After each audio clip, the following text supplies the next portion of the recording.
Hello കൊള്ളാം, അത് intro എടുക്കാം. Okay bro. അപ്പം ഞാൻ ഇന്ന് ഡാനിയൽ സാൻ്റെ കൂടെയാണ്. ഇന്ന് ഡാനിയൽ സാൻ്റെ വീഡിയോസിൽ എങ്ങനെയാണ് ഇവിടെ ജപ്പാൻ ലൈഫ് എങ്ങനെയാണെന്ന് കാണിക്കാൻ വേണ്ടിയാണ് ഇന്നത്തെ വീഡിയോ. അപ്പം എല്ലാവർക്കും ഒരു ഹായ്, എല്ലാവരും വീഡിയോസ് കാണണേ. ഓക്കെ, അപ്പോൾ ശരി. അപ്പോൾ ഡാനിയൽ സാറിന് എന്തൊക്കെയാണ് പറയാനുള്ളത് നമുക്ക് കേൾക്കാം. എനിക്ക് ജിനു ബ്രോയാണ് കേൾക്കേണ്ടത്. ഓക്കെ ഓക്കെ, ഡാനിയൽ സാർ പറഞ്ഞോ. എൻ്റെ കൂടെ ഉള്ളത് ജിനു ആണ്. ഓക്കെ, പുള്ളിക്കാരൻ 3 വർഷം കംപ്ലീറ്റ് ചെയ്യാറായി. ഓക്കെ, ഓസാക്കയിലാണ് ഓക്കെ ഉള്ളത്. അപ്പോൾ എങ്ങനെയാണ് ജപ്പാനിലെ ലൈഫ്, ലാംഗ്വേജ്, സാലറി, കാര്യങ്ങള്, പുള്ളിക്കാരൻ്റെ ഒരു എക്സ്പീരിയൻസ് നമുക്ക് ജസ്റ്റ് ഒരു ചെറിയ വീഡിയോ പോലെ ആക്കിയിട്ട് കേൾക്കാം. ഓക്കെ, ജപ്പാനിലെ ജീവിതമാണ് അറിയേണ്ടത് എന്ന് പറഞ്ഞു കഴിഞ്ഞാൽ, സത്യം പറഞ്ഞു കഴിഞ്ഞാൽ ഓരോരുത്തർക്കും ഓരോ പെർസ്പെക്റ്റീവാണ്. ഇപ്പം ഡാനിയൽ സാറിൻ്റെ പെർസ്പെക്റ്റീവ് ആയിരിക്കത്തില്ല എൻ്റെ കാഴ്ചപ്പാടുകൾ. ഓക്കെ, അപ്പം എൻ്റെ കാര്യമാണ് പറയുന്നത്. ചിലപ്പം ഇതിൽ നെഗറ്റീവ് കമൻറ്റ്സ് വരുമോ ഇല്ലയോ എന്നൊന്നും എനിക്കറിയത്തില്ല. I don't care. അപ്പോൾ ഞാൻ പറയുകയാണ്, ജാപ്പനീസ് ലൈഫ് എൻ്റെ രീതിയിൽ നോക്കുകയാണെങ്കിൽ, ഓക്കെ, മൊത്തത്തിലൊരു കൺക്ലൂഷൻ പറയുകയാണെങ്കിൽ വളരെ മോശമെന്ന് പറഞ്ഞാൽ വളരെ മോശം. ഓക്കെ, അതെന്ന് പറഞ്ഞു കഴിഞ്ഞാൽ ഇപ്പം നമുക്ക് ഒരുപാട് നല്ല കാര്യവും പറയാനുണ്ട്, മോശം കാര്യവും പറയാനുണ്ട്. പക്ഷെ എല്ലാം വെച്ച് നോക്കിയിട്ട് ഇവിടുത്തെ ലൈഫ്, ഇപ്പോൾ ജപ്പാനിലോട്ട് വരാനിരിക്കുന്ന ഒരാളുടെ ലൈഫ് പറയുകയാണെങ്കിൽ, ഞാൻ ഒരിക്കലും ഒറ്റ മനുഷ്യരെയും ജപ്പാനിലോട്ട് വരാൻ ഞാൻ റെക്കമെൻഡ് ചെയ്യില്ല. ഓക്കെ, അതിനുള്ള ഒരു കാര്യമെന്ന് പറഞ്ഞു കഴിഞ്ഞാൽ, ജപ്പാൻ ഭയങ്കര ബ്യൂട്ടിഫുള്ളാണ് അല്ലേ? അതെ, ജപ്പാൻ ബ്യൂട്ടിഫുൾ ആണെന്ന് പറഞ്ഞു കഴിഞ്ഞാൽ ഏതാണ്ട് ഇതിപ്പോൾ കണ്ടോ, ഈ ചുറ്റും കണ്ടോ, എന്തോ ഭയങ്കര മനോഹരമായിട്ടുള്ള വ്യൂസ് കാര്യങ്ങളൊക്കെയാണ് ഉള്ളത്. പിന്നെ സാക്കുര വരുമ്പോൾ സാക്കുര പൂക്കും, ആളുകളെല്ലാം അടിപൊളിയാണ്. ഇങ്ങനെയൊക്കെയാണ് എല്ലാവരുടെയും ധാരണ വെച്ചിരിക്കുന്നത്. ഓക്കെ, സത്യം പറഞ്ഞു കഴിഞ്ഞാൽ ഇത് നമ്മുടെ കണ്ണുകൊണ്ട് കാണുന്ന കാഴ്ചപ്പാട്. ഓക്കെ, അക്കരെ നോക്കുമ്പോൾ ഇക്കരെ പച്ച എന്ന് പറയുന്ന പോലെ. പക്ഷേ സത്യം പറഞ്ഞു കഴിഞ്ഞാൽ ജപ്പാൻ്റെ യഥാർത്ഥ ലൈഫ് എന്ന് പറഞ്ഞു കഴിഞ്ഞാൽ ഭയങ്കര മോശം ലൈഫ് എന്ന് വേണമെങ്കിൽ നമുക്ക് പറയാം. അതിൻ്റെ ഒരു കാര്യം എന്ന് പറഞ്ഞു കഴിഞ്ഞാൽ, ഇപ്പം നമുക്കിപ്പോൾ ഇവിടെ വർക്കഹോളിക്കായിട്ട് വർക്കെന്ന് പറഞ്ഞ് മാത്രമുള്ള ഒരു സ്ഥലമാണ്, വർക്ക് മാത്രം. ഓക്കെ, അത് ഇപ്പോൾ ആൾക്കാരിങ്ങനെ നമ്മുടെ മീൻസ് നമ്മൾ ഒരുപാട് വർക്ക് ചെയ്യാത്ത ആൾക്കാരാണ്, പണിയെടുക്കാത്ത മലയാളികളാണ്. എനിക്ക് 100% പറയാം, അത്ര ഒരു എഫോർട്ടൊന്നും ചെയ്യാത്ത, പണിയെടുക്കാത്ത ഒരു സാധാരണ ഫിസിക്കലി ഒരു ഇതില്ലാത്ത മലയാളികളാണ്. പക്ഷേ ഇവിടെ ഉള്ളവരെന്ന് പറഞ്ഞാൽ ജനിച്ചിടം മുതലേ കുട്ടികളുടെ പഠിക്കുന്നിടം മുതലേ ഇവർക്ക് ഫിസിക്കൽ ആക്ടിവിറ്റീസാണ് ഏറ്റവും കൂടുതൽ കൊടുക്കുന്നത്. ഓക്കെ, അതുകൊണ്ട് തന്നെ ഇവരെപ്പോഴും ആക്റ്റീവായിട്ടിരിക്കാൻ ശ്രമിക്കും. അതുകൊണ്ട് തന്നെ ഇപ്പം കമ്പനിയിലുള്ള ആളുകളായാൽ പോലും ആക്റ്റീവായിട്ട് ഇരിക്കാനാണ് ഇവർ മെയിനായിട്ട് ശ്രമിക്കുന്നത്. അപ്പം എപ്പോഴും ആക്റ്റീവായിരിക്കുമേ. അന്നേരം നമുക്കാണെങ്കിൽ ഒരു ചെറിയ ഷൈനെസ്സും കാര്യങ്ങളൊക്കെ നമ്മുടെ ഉള്ളിൽ എന്തായാലും ഉണ്ട്, നമ്മൾ വരുന്ന ആൾക്കാർ ആവുമ്പോൾ. ഓക്കെ, പിന്നെ ഇവിടെ ലാംഗ്വേജിൻ്റെ ഇഷ്യൂ മെയിൻ ഒരു കാര്യമാണ്. ഓക്കെ, ജപ്പാനികളെ സംബന്ധിച്ച് ഒരു വർക്ക് ഇവരെല്ലാം പ്രീ പ്ലാൻഡ് ആണ്. ഓക്കെ, എൻ്റെ ഒരു സിസ്റ്റർ പറഞ്ഞതാണ്, there is no unplanned thing happening in our life എന്നാണ്. എന്ന് വെച്ച് കഴിഞ്ഞാൽ നമ്മളിപ്പോൾ ഇപ്പം ഈ മരണം പോലത്തുള്ള അൺപ്ലാൻഡ് ഒഴിച്ചിട്ട് ബാക്കിയുള്ള എല്ലാം നമ്മൾ ഷെഡ്യൂൾ ചെയ്ത് പ്ലാൻ ചെയ്തിട്ടാണ് ഓരോ കാര്യങ്ങൾ പൊയ്ക്കൊണ്ടിരിക്കുന്നത്. ഓക്കെ, പക്ഷേ നമ്മൾ ഇന്ത്യൻസിനെ അപേക്ഷിച്ച് we don't have the intention to schedule anything. നമ്മളൊന്നും ഒന്നേ പോട്ടെ വരുന്ന വരട്ടെ. പക്ഷേ ഇവിടെ അങ്ങനെയല്ല. ഇൻ കേസ് നാളെ മഴ പെയ്യുന്ന കാര്യം വരെ ഇവിടെ ഇന്ന് അറിയാൻ പറ്റും. ഓക്കെ, നാളെയോ മറ്റന്നാളോ ഈ ഒരാഴ്ച ഫുള്ള് മഴ പെയ്യുന്ന കാര്യങ്ങൾ. ഓക്കെ, അന്നേരം അങ്ങനത്തെ ഷെഡ്യൂൾ ചെയ്തുള്ള ഒരു ലൈഫാണ് ഇവരുടെ. അപ്പം അവർക്കൊരു പ്ലാനിങ് ഉണ്ട്. 10 മണി മുതൽ 11 മണി വരെ എന്ത് ചെയ്യണമെന്നുള്ളൊരു പ്ലാനിങ് ഉണ്ട്. അപ്പം 10 മണി മുതൽ 11 മണി വരെയുള്ള പ്ലാനിങ്ങിൽ നമ്മൾ വർക്ക് സ്ലോ ആയി കഴിഞ്ഞ് കഴിഞ്ഞാൽ ഈ ജാപ്പനീസ് പീപ്പിള് നന്നായിട്ട് തെറി വിളിക്കും, നല്ലൊരു വഴക്കും പറയും. എന്ന് വെച്ച് കഴിഞ്ഞാൽ പ്ലാൻ ചെയ്ത രീതിയിലുള്ള ഒരു കാര്യം പോകുന്നതിൻ്റെ ഇടയ്ക്ക് ജാപ്പനീസ് അറിയത്തില്ല, നമ്മൾ പിന്നെ കുറച്ച് ലേസിനെസ് ആണെങ്കിൽ ലേസിനെസ്, അങ്ങനെ ആകുമ്പം ഇവിടുത്തെ ആൾക്കാർ ഭയങ്കരമായിട്ട് നമ്മുടെ മുന്നിൽ നമ്മുടെ ഇമേജ് മാറും. നമ്മളെ ഒരുപാട് വഴക്കും കാര്യങ്ങളും ഒക്കെ നമുക്ക് ഒരുപാട് കേൾക്കേണ്ടി വരും.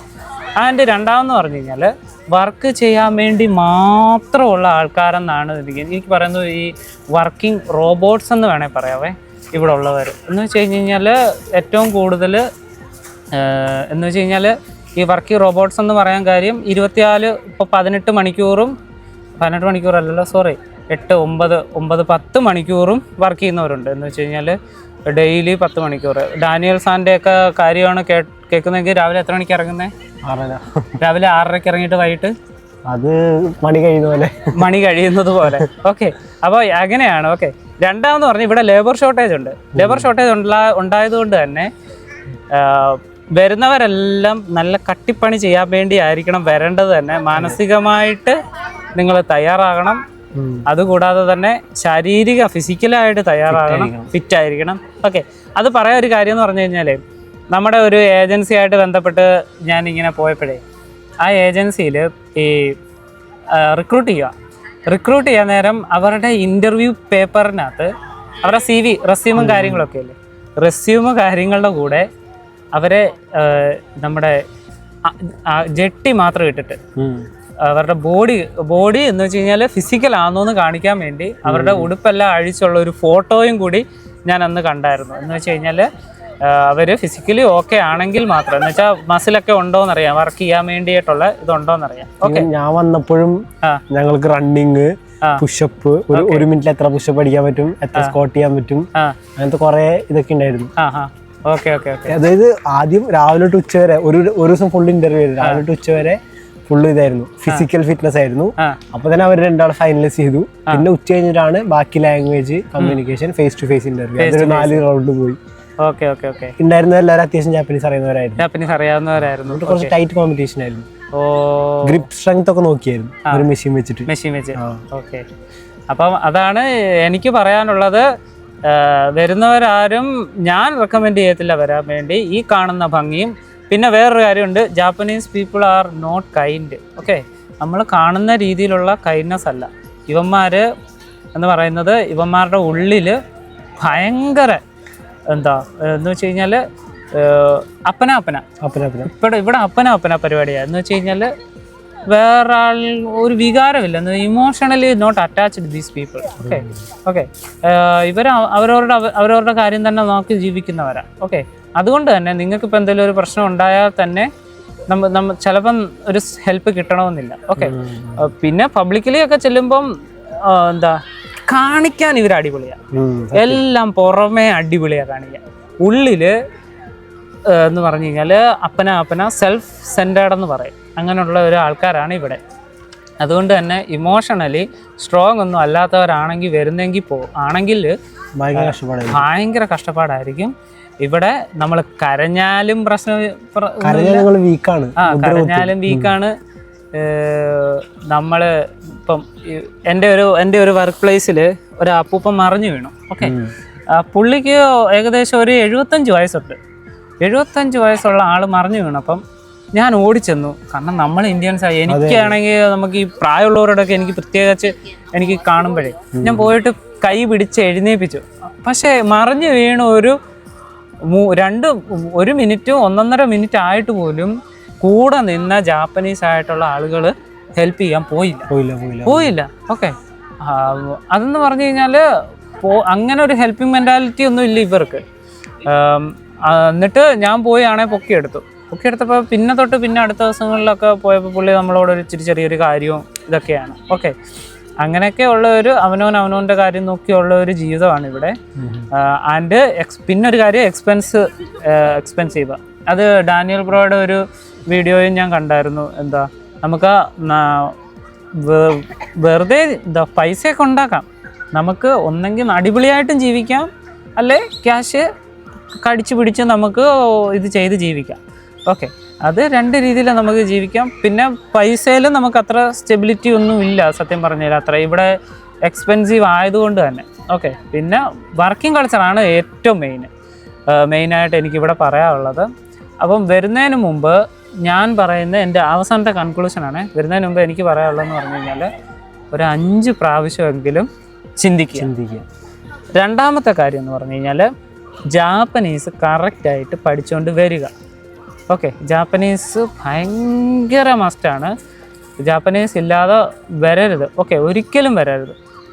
ഓക്കെ, എനിക്ക് ഇത്രയേ ഉള്ളൂ മെയിനായിട്ട് കാര്യം പറയാനുള്ളത്. വേറെ എന്തെങ്കിലും ചോദിക്കാനുണ്ടോ ഡാനിയൽ സാർ?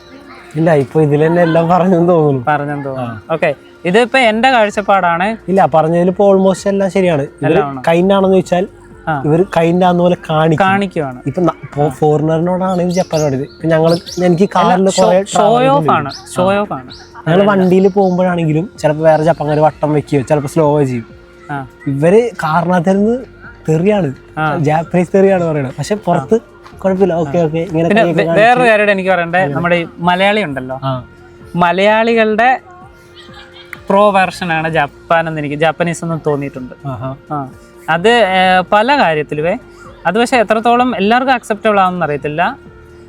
മലയാളി എങ്ങനെ ഒരു കുറച്ചും കൂടി ഒരു ഒരു റെസ്പോൺസിബിലിറ്റി ഏറ്റെടുത്ത് എന്തെങ്കിലും ഒരു കാര്യം ചെയ്ത ഒരു മലയാളി ഉണ്ടെങ്കിൽ, എന്ന് വെച്ചാൽ ഇച്ചിരി ആത്മാർത്ഥതയുള്ള ഒരു മലയാളി ഉണ്ടെങ്കിൽ അതായിരിക്കും ഒരു കൃത്യം ജപ്പാൻകാരെന്ന് എനിക്ക് പല ഇതിലും എനിക്ക് തോന്നിയിട്ടുണ്ട് സത്യം പറഞ്ഞു കഴിഞ്ഞാൽ. ഓക്കെ, നമ്മുടെ ഈ കുറ്റവും കുറവും ഒക്കെ പറയത്തില്ലോ എന്ന് വെച്ച് കഴിഞ്ഞാൽ, ഇപ്പോൾ ഒരാളുടെ കുറ്റം മറ്റൊരാളുടെ പോയി പറയുന്ന അങ്ങനത്തെ ഒരു അതുണ്ടല്ലോ, അത് ഇവർക്കും കൃത്യമായിട്ടുണ്ട് പറയും. ഒരാളുടെ കാര്യം ഒത്തിരി കഴിഞ്ഞ് അപ്പുറത്ത് പോയി പറയുക, അപ്പുറത്ത് അത് കഴിയുമ്പോൾ വേറൊരാളുടെ കാര്യം ഇപ്പുറത്ത് പോയി പറയുക. ഓക്കെ, പിന്നെ ഞാനും ജിനു ഇപ്പൊ ജാപ്പനീസ് ആണെന്ന് വിചാരിക്കാം, ഞങ്ങൾ ടോമിനെ കുറിച്ച് കുറ്റം പറഞ്ഞുകൊണ്ടിരിക്കുക. ഇപ്പൊ ജിനു ഇല്ലാത്തപ്പോ ഞാനും ടോമും കൂടി ഇരുന്നിട്ട് നല്ല വൃത്തിക്ക് ജിനുവിന്റെ കുറ്റം പറയും. ഞാനില്ലാത്തപ്പോ എന്റെ കുറ്റം ജിനുവും ടോമും കൂടി പറയും. ആൺ പെണ്ണ് വ്യത്യാസം ഇല്ലാതെ ഇവന്മാർ ചെയ്യുന്ന പരിപാടിയാണ്, എന്റെ കമ്പനിയിലുള്ളവന്മാർ ചെയ്യുന്ന പരിപാടിയാണ്. ഞാൻ ഡെയിലി കേൾക്കുന്നേ അത്. അങ്ങോട്ടും കൂടെ കുറ്റം പറയാ, അപരാധം പറയാ, അവൻ അത് ശരിയല്ല, അവന്റെ ഇത് ശരിയല്ല, ഊർസായാണ്. എന്നാ പിന്നെ അവനോട് മുഖത്ത് നോക്കി പറയാതില്ല. നമ്മളാണെങ്കിൽ പറയും എനിക്ക് നിന്നോട് താല്പര്യമില്ല, അല്ലെ നമ്മൾ ഒഴിവാക്കും. ഇത് അങ്ങനെയില്ല, ഇത് കൂടെ ഉള്ളപ്പോ ചിരിച്ചു കാണിക്കും, ഇല്ലാത്തപ്പോ കൂമ്പിലടിക്കും. അതാണ് ഇവരുടെ കൾച്ചർ. പക്ഷെ നല്ലവരും ഉണ്ട്. ഞങ്ങളുടെ ഏറ്റവും കൂടുതൽ ഞങ്ങളുടെ സമയം സ്പെൻഡ് ചെയ്യുന്നത് ഞങ്ങളുടെ ജോലിയില്ല. അതുകൊണ്ട് ഞങ്ങൾ കാഴ്ചപ്പെട്ട് അങ്ങനെ ആയി പോയി അല്ലേ. നല്ലവരും ഉണ്ട്. എന്റെ അടുത്തുള്ള അമ്മച്ചി വരും, നല്ല കമ്പനിയാണ്, അട്ടയ്ക്ക് സഹായമൊക്കെയാ, ഭയങ്കര കാര്യമാണ്. പക്ഷെ അവരെ നമുക്കൊരു മിന്നായ പോലെ കാണുന്നുള്ളൂ. എന്റെ നെയ്ബർ ആണെങ്കിൽ പോലും ഞാൻ മാസത്തിൽ ഒരിക്കലൊക്കെ ഈ മാസം ഞാൻ താമസിക്കുന്ന എന്റെ അപ്പുറത്തെ വീട്ടിൽ ആരാ താമസിക്കുന്നതെന്ന് 3 വർഷമായിട്ട് പോലും എനിക്ക് ഇതുവരെ മനസ്സിലായിട്ടില്ല. ഓക്കെ, അവരെപ്പോഴാ വരുന്നേ എപ്പോഴാ പോകുന്നേ ഒരു പിടുത്തവും ഇല്ല. എനിക്ക് ഒരു പിടുത്തവും ഇല്ല. ഓക്കെ, സക്കുറയും മോമജിയും കണ്ട് മാത്രം എല്ലാരും വായും പൊളിച്ചും കൊണ്ട് വരണ്ട. യാഥാർത്ഥ്യം അതല്ല സത്യം പറഞ്ഞ ഏതൊരു ജോലിയാണെങ്കിലും അതെ കഷ്ടപ്പാടാണ്. പിന്നെ ഇങ്ങോട്ട് ഇപ്പം വരുന്നവർക്കൊക്കെ പിന്നെയും പ്രശ്നമാക്കിക്കൊണ്ടിരിക്കുക. എന്ന് വെച്ചാൽ ഇപ്പൊ PR കിട്ടാൻ വേണ്ടി ഇപ്പൊ ആ പുതിയ പെടുമ്പുള്ള പ്രൈം മിനിസ്റ്റർ അവര് വന്നിട്ട് ഈ PR കിട്ടാൻ വേണ്ടി പൈസ കൂട്ടി 3 ലക്ഷം രൂപ അങ്ങനെ പല കാര്യത്തിനും എല്ലാത്തിനും പൈസയും താരിഫും കാര്യങ്ങളും ഒക്കെ കൂട്ടി. ഇനി വരാൻ വേണ്ടി ഇമിഗ്രേഷൻ ഒക്കെ ഇച്ചിരി കൂടി ഒരു ടൈറ്റ് ആക്കിയിട്ടുണ്ടല്ലോ. ഇനി വരാൻ വരുന്നവർക്ക് പിന്നെയും ബുദ്ധിമുട്ടായിരിക്കും. കാണിച്ച ചില കയ്യിലിരിപ്പും കൊണ്ട്. പിന്നെ വേറൊരു കാര്യമുണ്ട്, നമ്മളൊരു രാജ്യത്ത് വരുമ്പം ആ രാജ്യത്തെ നിയമം പാലിക്കണമെന്നുള്ളത് 100% കറക്റ്റായിട്ടുള്ള കാര്യമാണ്. എന്ന് വെച്ച് കഴിഞ്ഞാൽ നമ്മുടെ രാജ്യമല്ല, നമ്മുടെ രാജ്യത്ത് ഇരിക്കുമ്പോൾ നമുക്ക് എന്തും ചെയ്യാം, അവിടുത്തെ രീതി പോലെ നമുക്ക് എന്തും ചെയ്യാം. ഓക്കെ, പക്ഷേ ഇവിടെ വരുമ്പം നമ്മൾ ഇവരുടെ പോലെ ആകണം, അല്ലെങ്കിൽ ഇവരാകണം, നമ്മൾ ജാപ്പനീസ് ആകണം. അല്ലെങ്കിൽ അതുകൊണ്ടാണ് അതാണ് ഇപ്പം മെയിനായിട്ടൊരു കാര്യം പറഞ്ഞു കഴിഞ്ഞാൽ, ഇപ്പം ലൈസൻസ് ഞാൻ ലൈസൻസ് എടുത്തെന്ന് പറഞ്ഞാൽ എൻ്റെ ഇന്ത്യൻ ലൈസൻസ് മാറ്റി ജാപ്പനീസ് ലൈസൻസ് ആക്കിയതാ. ഇപ്പം എന്താ നിയമം വന്നു, ടൂറിസ്റ്റുകൾക്കൊന്നും ലൈസൻസ് അവരുടെ ലൈസൻസ് മാറ്റി കൊടുക്കത്തില്ല, ജപ്പാൻ ലൈസൻസ്. അതിനുള്ള കാര്യം എന്ന് പറഞ്ഞു കഴിഞ്ഞാൽ ഈ ആക്സിഡൻസ് കൂടി എന്ന് പറഞ്ഞാൽ ഈ ഫോറിനേഴ്സ് വന്നിട്ട് ഈ ഇടിച്ചിടുക എന്ന് വെച്ച് കഴിഞ്ഞാൽ ഇപ്പം ഞാൻ ഒരു വീഡിയോ കണ്ടത്, ഒരു ചൈനീസ് ഒരു കാറ് കൊണ്ടുവന്നിട്ട് ട്രാഫിക് മിസ്റ്റേക്ക് ചെയ്തിട്ട് കയറി ചെന്നൊരു അമ്മച്ചിയെ ഇടിച്ച് അമ്മച്ചി മരിച്ചുപോയി. അങ്ങനത്തെ ഉള്ള റൂൾസ് കാരണം ഇപ്പം ടൈറ്റ് ആയിക്കൊണ്ടിരിക്കുക. ഓക്കെ, ഓൾറെഡി ടൈറ്റ് ആയിരുന്നു, പിന്നെയും ടൈറ്റ് ആയിക്കൊണ്ടിരിക്കുക. അതാണ് മെയിൻ ഒരു കാര്യം ഇവിടെ. പിന്നെ വേറെ എന്തെങ്കിലും ഇതൊക്കെ തന്നെയാണ്, വേറെ എന്തും ഉള്ളത്. പിന്നെ എൻ്റെ ജോലി കഴിഞ്ഞു കേട്ടോ. എൻ്റെ 28-ാം തീയതി ലാസ്റ്റ് വർക്കിംഗ് ഡേ ആയിരുന്നു. ഒസാക്കയിൽ കറങ്ങി അടിച്ച് നടക്കാണ്. ഡിസംബർ 10-ാം തീയതി കൂടി TATPയിൽ നിന്ന് മോചനമായി. ഓൾറെഡി വിസയും കൂടി തീരും. അതെ. അപ്പം അങ്ങനെയാണ് കാര്യങ്ങൾ. പിന്നെ ഇന്ത്യക്കാരെ കൊണ്ട് അങ്ങനെ ശല്യമൊന്നുമില്ലല്ലോ, നമ്മൾ കുറച്ചല്ലേ ഉള്ളൂ. ഇന്ത്യക്കാരെ കൊണ്ട് അങ്ങനെ ഇന്ത്യക്കാരെ കൊണ്ട് വലിയ പ്രശ്നമുണ്ടല്ലോ. പിന്നെ വേറെ ഉണ്ട് നോർത്ത് ഇന്ത്യൻസ്.